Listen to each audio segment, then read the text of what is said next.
Lots of talk this morning already about perhaps a one-off payment to people in Victoria who are struggling. What are you considering?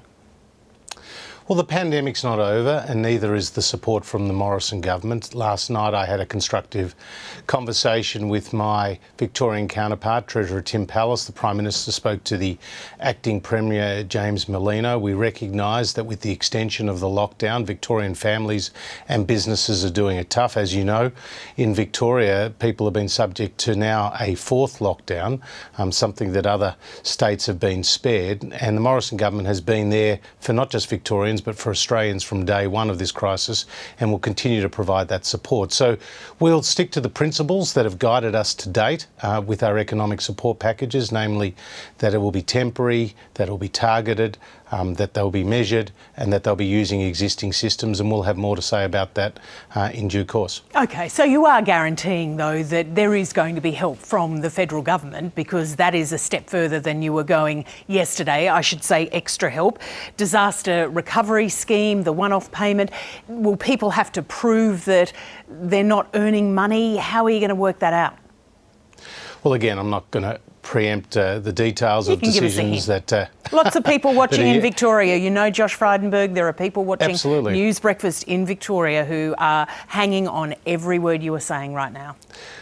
And they know that we have been there to support the Victorian people with $45 billion that's already been delivered. That's around 3 times what the state has delivered, and we also have existing programs. But yesterday I said that it would be the principles that would guide us, that I would speak to the Treasurer in Victoria. I did last night.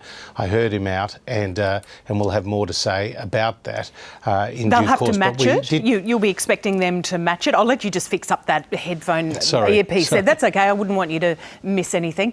The Victorian government has already said they're going to put forward, what, $459 million. Yeah. That's 2 separate payments. So the federal government matches that. What do you do? Well, firstly, $250 million of that from the state government was in week 1, and we made a decision that we would not be providing support in the first week of that lockdown. Other states went through short-term lockdowns, namely Queensland and Western Australia. They didn't ask for federal extra support. They didn't receive extra federal support, and that was after the end of JobKeeper.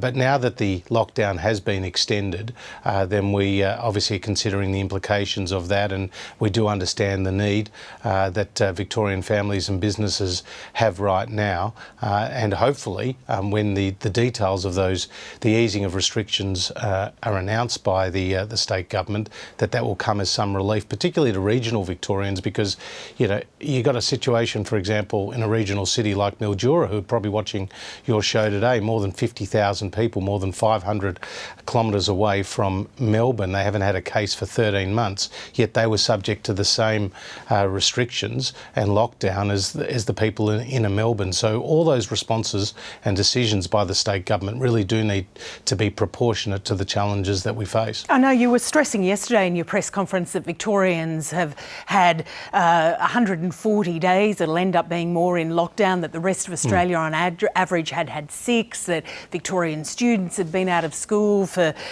21 weeks compared to 29 days elsewhere. Do you understand why it's happened, why Victoria is in this situation?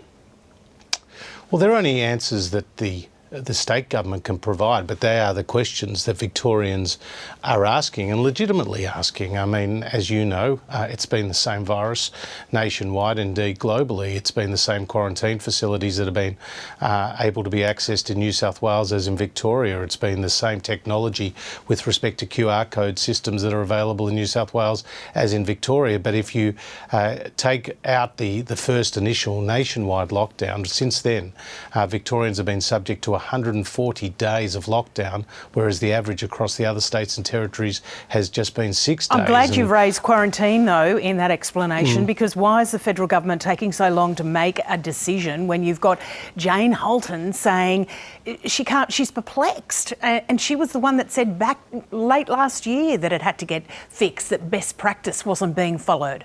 Why the delay in a decision? Well, a couple of things there. Firstly, Lisa, we did put $500 million in the budget for the expansion of Howard Springs, and that work has been underway to take it to 2,000 people in the Northern Territory. With respect to the Victorian application, we're giving it due consideration, we're giving it favourable Yeah, but you said that a few consideration. weeks ago, and you said you'd make the decision pretty quickly, and we still don't have a decision. Well, obviously, you're talking large sums of money. We've been talking through the details of the location because more than one location was put forward, and obviously we've had conversations with the state government there. And it's important to understand that designated facility in Victoria would be over and above the existing hotel quarantine facility that exists in Victoria as it exists in other states. And I think that's important to acknowledge that it's over and above. How long before we get a decision? Given that it's imminent. It's imminent? What's imminent Yes, mean? it is. Well, days is how I would put it, and obviously the Prime Minister and my cabinet colleagues have been discussing these matters. All right. Just finally, 139,000 vaccinations yesterday over the last 24 hours. That's still, it is definitely an improvement driven a lot by people, quite frankly, panicking in Victoria, but it's still way short of where you'd like it to be. Well, the vaccination rollout is gaining pace, and as you know, initially there were issues with supply, there were issues with respect to AstraZeneca being available to people under the age of 50, but 700,000 people have received the jab in just the last 7 days.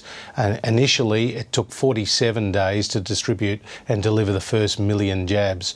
It's taken 13 days to deliver the last 1 million jabs, and as you say, people's hesitancy to get the jab is being reduced, particularly as they see events unfold in Victoria. I got the jab a few days ago as I'm under the age of 50 and the Pfizer was made available to me as a Victorian. I would encourage everybody to get the jab if they are entitled to do so, because the more people who do, the safer we will be.